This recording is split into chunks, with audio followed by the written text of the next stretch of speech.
Bonjour à tous, alors aujourd'hui, défi rapide, peux-tu montrer de deux façons que pour tout x réel, exponentielle x est supérieur ou égal à e multiplié par x. E, évidemment, c'est ce fameux nombre qui est à peu près égal à 2,718. Donc on est parti, deux méthodes.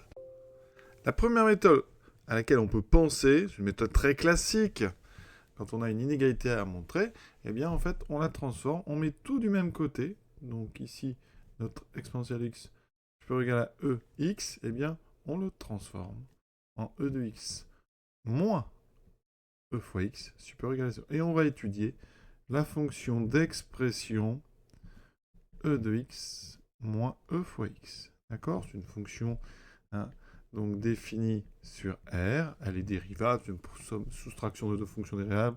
Si on calcule sa dérivée, ça fait e de x moins e. Étude du signe. Donc, résolvant e de x moins e, qu'est-ce que ça donne? Ça fait e de x supérieur à e.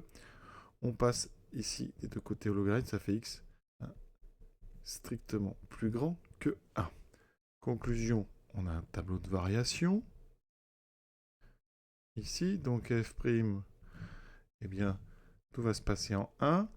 Donc e de x moins e, si vous regardez, ça vaut 0 quand x est égal à 1. Donc ici, on a 0. C'est positif quand x est plus grand que 1. On est sur un tableau comme ceci. Donc f est décroissante, croissante. Donc les variations de f de x en fonction de x, c'est décroissant, croissant. L'image en 1, celle-là, elle est très importante, vous allez voir. f de 1, ça fait e1 moins e fois 1. Ça fait e moins e, ça fait 0. Et là, avec ce tableau, bien, vous voyez ici, d'après le tableau, effectivement, on a un minimum en 0. Donc, pour tout x, eh bien, on a bien f de x qui est supérieur ou égal à 0 avec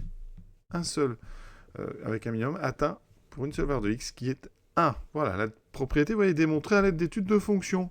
Et je vous propose maintenant une deuxième méthode rapide. Regardez bien la courbe exponentielle.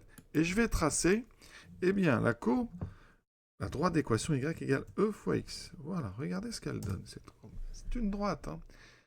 Et les deux, on vient de le voir, comme ici, exponentielle 1 est égal à e fois 1, les deux se coupent au point de coordonnée. Alors, je vais rentrer le point de coordonnée 1, e. Le voilà, ce point. Oui. Et qu'est-ce qu'on peut remarquer? Eh bien, cette droite, en fait, c'est pas n'importe qui, c'est la tangente à la courbe d'exponentielle au point d'abscisse 1. C'est une tangente assez connue. Pourquoi?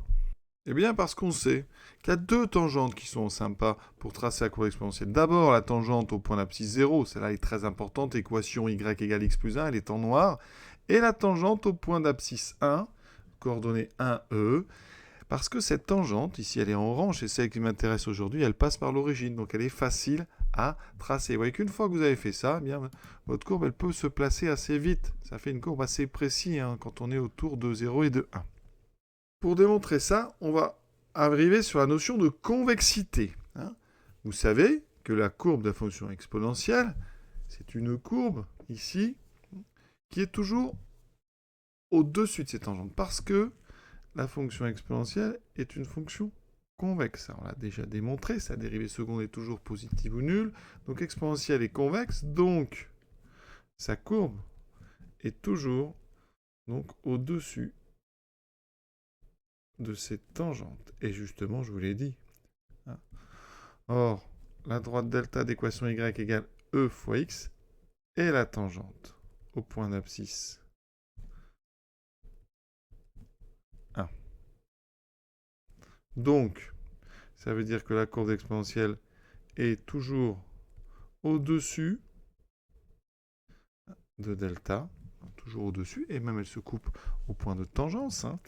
Et donc, forcément, eh bien, l'expression e de x est supérieure ou égale au membre de droite de l'équation. Donc, on retrouve très vite notre inégalité. Ça me permet comme ça, eh bien, de rappeler la convexité. La convexité, quand on regarde la courbe de notre fonction, je vais enlever ces deux tangentes, eh bien, la courbe de l'exponentielle est toujours située au-dessus de ces tangentes. Vous pouvez tracer n'importe quelle tangente, eh bien, elle est située en dessous.